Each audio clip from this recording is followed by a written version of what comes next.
ആലുവ സ്റ്റേഷനിലെ ട്രെയിൻ എത്തുമ്പോൾ ശിശിര എൻ്റെ തോളിൽ മുഖം ഒളിപ്പിച്ച് കൂടുതൽ ചേർന്നിരുന്നു. എന്നിൽ ഒരു രക്ഷകനെ അവൾ കണ്ടെത്തിയതുപോലെ തോന്നി. ശിശിര പേടിക്കാതെ, ഒന്നുമില്ല, ശിശിര ആരെയും കൊന്നിട്ടില്ല, അവൻ അറിയിക്കുന്ന ശിക്ഷ ദൈവം അവന് കൊടുത്തു എന്ന് ഓർത്താ മതി. നെറ്റിയിൽ പാറിക്കിടക്കുന്ന മുടി ഒതുക്കി വെച്ച് പറയുമ്പോൾ ഞാൻ പറയുന്നത് അവൾ ശ്രദ്ധിക്കുന്നില്ല എന്നെനിക്ക് തോന്നി. എൻ്റെ നെഞ്ചിൽ വിങ്ങലായി അവളുടെ നോട്ടം മാറിക്കഴിഞ്ഞിരുന്നു. എന്നെ അറിയാവോ ശിശിരയ്ക്ക്? തൻ്റെ കോളേജ് മേറ്റാണ് അഭിറാം. പ്രതികരണമൊന്നും ഉണ്ടായില്ല. അച്ഛനും ചേട്ടനും പുറത്തുണ്ടാവും, ഞാൻ അവരുടെ അടുത്തേക്ക് ആക്കിത്തരാം. ശിശിരയുടെ ബാഗ് എടുത്ത് അവളുടെ കയ്യിൽ പിടിച്ചാണ് ട്രെയിനിൽ നിന്ന് ഇറങ്ങിയത്. എൻ്റെ ഷർട്ടിൽ അവളുടെ കൈ കൊണ്ട് മുറുക്കി പിടിച്ചിട്ടുണ്ടായിരുന്നു. അവളെ എന്നേക്കുമായി നഷ്ടമാവുമോ എന്ന ഭയം തന്നെ വല്ലാതെ അലട്ടിക്കൊണ്ടിരുന്നു. ശിശിരയുടെ അച്ഛനെ എങ്ങനെ കണ്ടുപിടിക്കുമെന്നറിയാതെ നിൽക്കുമ്പോഴാണ് അകലെ ഞങ്ങളെ ദേഷ്യത്തോടെ നോക്കി നിൽക്കുന്ന ഒരു ചെറുപ്പക്കാരനെ കണ്ടത്.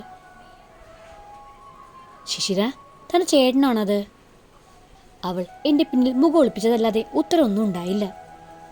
അയാൾ ഞങ്ങളുടെ അടുത്തേക്ക് വേഗം നടന്നു വരുന്നത് കണ്ടു. ചേട്ടനെ എന്തു പറഞ്ഞു മനസ്സിലാക്കുമെന്ന് ഞാൻ ആലോചിച്ച് നിൽക്കുമ്പോഴേക്കും അയാൾ എൻ്റെ അടുത്ത് വന്ന് ശിശിരയുടെ കയ്യിൽ പിടിച്ചു വലിച്ച് മുമ്പോട്ടേക്ക് നിർത്തി കവിളിൽ അടിച്ചു കഴിഞ്ഞിരുന്നു. ആരടിവൻ?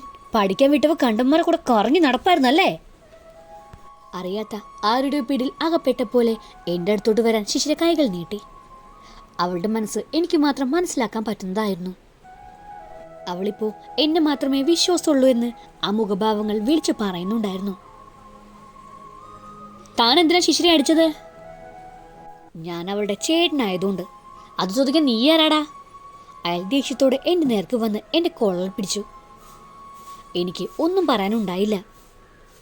നിങ്ങൾ എന്നെ വിടൂ, ശിശിരയുടെ മാനസികാവസ്ഥ ശരിയല്ല. ട്രെയിനിൽ ഒരാൾ ഉപദ്രവിക്കാൻ നോക്കി, ആ ഷോക്കിലാണ്. നിങ്ങൾ അവളെ കൊണ്ടുപോയി ഹോസ്പിറ്റലിലേക്ക് പോവാൻ നോക്ക്. എൻ്റെ പെങ്ങളുടെ കാര്യം നോക്കാനേ എനിക്കറിയാം. കോളറ് പിടിമുറുക്കി. ഞാൻ കൈകൾ വിടാൻ നോക്കിയപ്പോഴേക്കും എന്നെ പിടിച്ച് ബാക്കിലേക്ക് തള്ളി. പെട്ടെന്നായതുകൊണ്ട് ഞാൻ പ്ലാറ്റ്ഫോമിലേക്ക് വീണു. റാം, ശിശിര കരഞ്ഞുകൊണ്ട് വിളിച്ചു. എനിക്ക് അത് അത്ഭുതമായി. ഞാൻ അതിശയത്തോടെ ശിശിരയെ നോക്കി. നിന്റെ ആരടി അവൻ? പിന്നെയും ശിശിരയെ ഉപദ്രവിക്കുമെന്ന് തോന്നിയപ്പോൾ ഞാൻ പറഞ്ഞു, പെങ്ങളെ കൊണ്ട് പൊക്കോളൂ, അവൾക്ക് സുഖമില്ലെന്ന് പറഞ്ഞത് മനസ്സിലാക്ക്. അവൻ രൂക്ഷമായി എന്നെ നോക്കിക്കൊണ്ട് ശിശിരയുടെ ബാഗ് എടുത്ത് നടന്നു. ശിശിര അവിടെ തന്നെ നിന്നു. ഇവിടെ വാടി, ബാക്കി വീട്ടിൽ ചെന്നിട്ട്. അവളുടെ കയ്യിൽ പിടിച്ച് വലിച്ചൂടെ നടക്കുന്നതിനിടയിൽ ചേട്ടൻ പറയുന്നത് കേട്ടു. റാം, ഇയാളെന്നെ കൊല്ലും റാം, അവൾ കരഞ്ഞുകൊണ്ട് തിരിഞ്ഞു നോക്കി വിളിച്ചു പറഞ്ഞു. അവളെ വലിച്ചുകൊണ്ട് പോകുന്നത് ഞാൻ നെഞ്ച് തകർന്നു നോക്കി നിന്നു. ഇത്രകാലം സ്വന്തമാക്കാൻ ആഗ്രഹിച്ച പെണ്ണ് സ്വബോധമില്ലാതെയാണെങ്കിലും എന്നെ വിളിച്ച് കരഞ്ഞിട്ട് ഒന്നും ചെയ്യാൻ പറ്റാത്ത അവസ്ഥ. തിരിച്ച് ട്രെയിനിൽ കയറുമ്പോൾ ശിശിരയുടെ മുഖം എന്നെ അലട്ടിക്കൊണ്ടിരുന്നു. അവൾക്ക് വേണ്ടി ഒന്നും ചെയ്യാത്തതിൻ്റെ നൊമ്പരവും.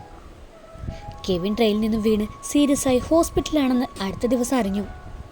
കെവിൻ മരിച്ചിട്ടില്ലെന്നുള്ള വാർത്ത കേട്ടപ്പോഴേ ആശ്വാസം തോന്നി. 2 ദിവസം വീട്ടിലിരുന്നിട്ട് ഒരു മനസ്സമാധാനം കിട്ടാത്തത് കൊണ്ടാണ് ശിശിരയുടെ വീട് വരെ പോയി നോക്കാം എന്ന് തീരുമാനിച്ചത്. വീടിൻ്റെ മുമ്പിൽ വണ്ടി നിർത്തുമ്പോൾ ശിശിരയുടെ കാര്യം അറിയാനുള്ള വ്യാകുലത മാത്രമേ ഉണ്ടായിരുന്നുള്ളൂ. ബെല്ലടിച്ച് നോക്കി നിൽക്കുമ്പോൾ എന്തു പറയും എന്നറിയാതെ വിഷമിച്ചു.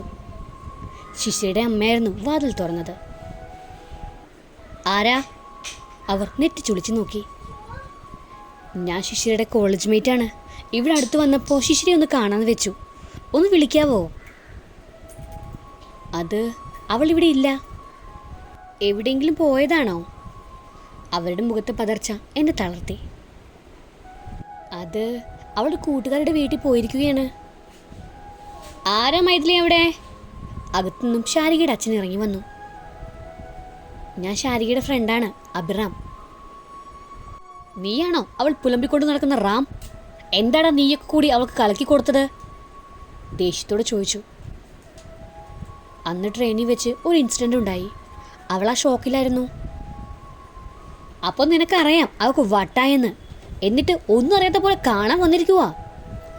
അകത്തുനിന്നും ശാരികയുടെ ചേട്ടൻ ഇറങ്ങി വന്ന് എന്നെ തള്ളി മുറ്റത്തേക്ക് ഇട്ടു. ശരത് വേണ്ട, അമ്മ കരഞ്ഞുകൊണ്ട് പറഞ്ഞു. അമ്മ ഒന്നും മിണ്ടാതിരിക്കേ.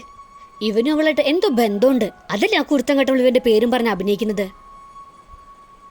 നിങ്ങൾക്ക് സ്വന്തം മോളോട് സ്നേഹമുണ്ടെങ്കിൽ ഞാൻ പറഞ്ഞൊന്ന് കേക്ക്. നീ ഞങ്ങളെ വീട്ടിലെ കാര്യത്തിൽ ഇടപെടണ്ട, ഇറങ്ങിക്കോ. ശിശിരയുടെ അച്ഛൻ ഗേറ്റ് ചൂണ്ടിക്കാണിച്ചുകൊണ്ട് പറഞ്ഞു. ഞാൻ പൊക്കോളാം, പക്ഷേ അതിനു മുമ്പ് ശിശിര എവിടെ ഉണ്ടെന്ന് അറിയണം. നിന്നോട് പറയാൻ ഉദ്ദേശമില്ല.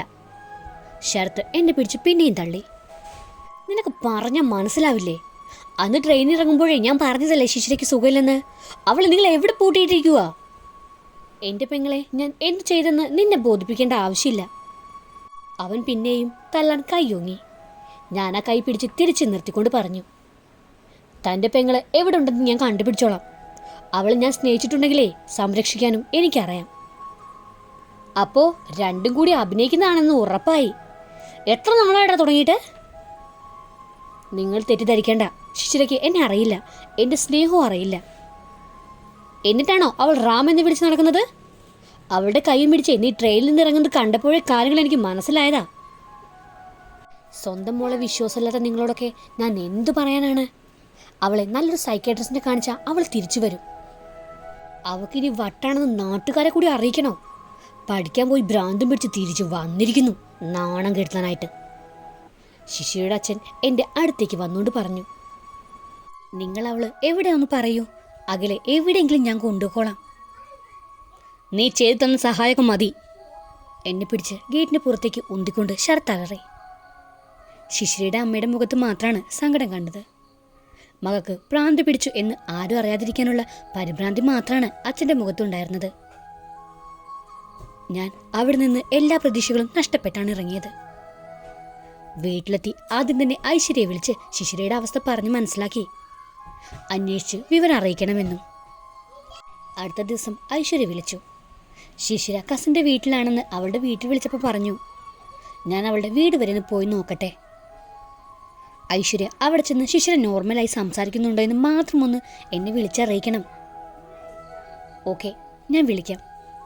മനസ്സിലെ വിങ്ങൽ ആരോടും പറയാനില്ലാതെ വീട്ടിൽ തനിച്ചിരുന്ന് മടുത്തപ്പോഴാണ് ഡാഡിയുടെ ഓഫീസ് ഫയലെല്ലാം ഒന്ന് എടുത്തു വായിച്ചു നോക്കിയത്.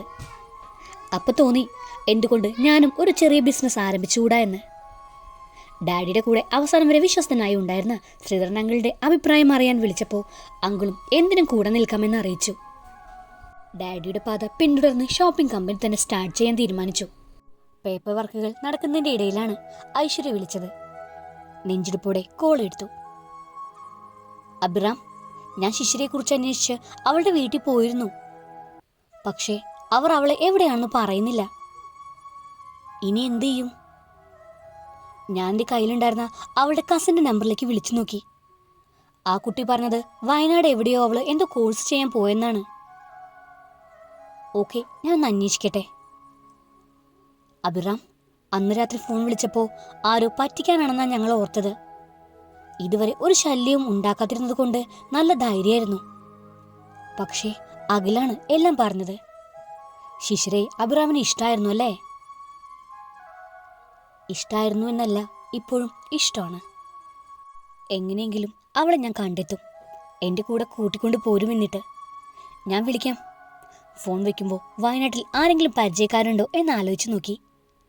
അപ്പോഴാണ് ഓർത്തത് അഖിലിൻ്റെ ചേട്ടൻ MBBS കഴിഞ്ഞ് കുറച്ചുനാൾ വയനാട് പ്രാക്ടീസ് ചെയ്തിട്ടുണ്ടെന്ന്. അവൻ എപ്പോഴും പറഞ്ഞതായി ഞാൻ ഓർക്കുന്നു. അഖിലിനോട് ചേട്ടനെ വിളിക്കാൻ നമ്പർ ചോദിച്ചു. അവനാദ്യം കാര്യങ്ങൾ പറയാം, എന്നിട്ട് വിളിച്ചാൽ മതിയെന്ന് പറഞ്ഞ് അവൻ നമ്പർ തന്നു. അവൻ പറഞ്ഞ സമയത്ത് വിളിച്ചപ്പോൾ ചേട്ടൻ വയനാട്ടിലുള്ള ഒരു സൈക്കാട്രിസ്റ്റ് ഫ്രണ്ടിനോട് ഹോസ്പിറ്റലിലെ ലിസ്റ്റ് ചോദിച്ചിട്ടുണ്ടെന്ന് പറഞ്ഞു. പക്ഷേ പേഷ്യൻസിൻ്റെ ഡീറ്റെയിൽസ് കിട്ടാൻ വഴിയില്ല. എങ്കിലും പുതിയ അഡ്മിഷൻ ഉണ്ടോ എന്ന് പറയാമെന്ന് പറഞ്ഞു. കുറച്ച് കഴിഞ്ഞ് ചേട്ടൻ വിളിച്ച് പുതിയ അഡ്മിഷൻ വന്ന ഹോസ്പിറ്റലിലെ ലിസ്റ്റ് തന്നു.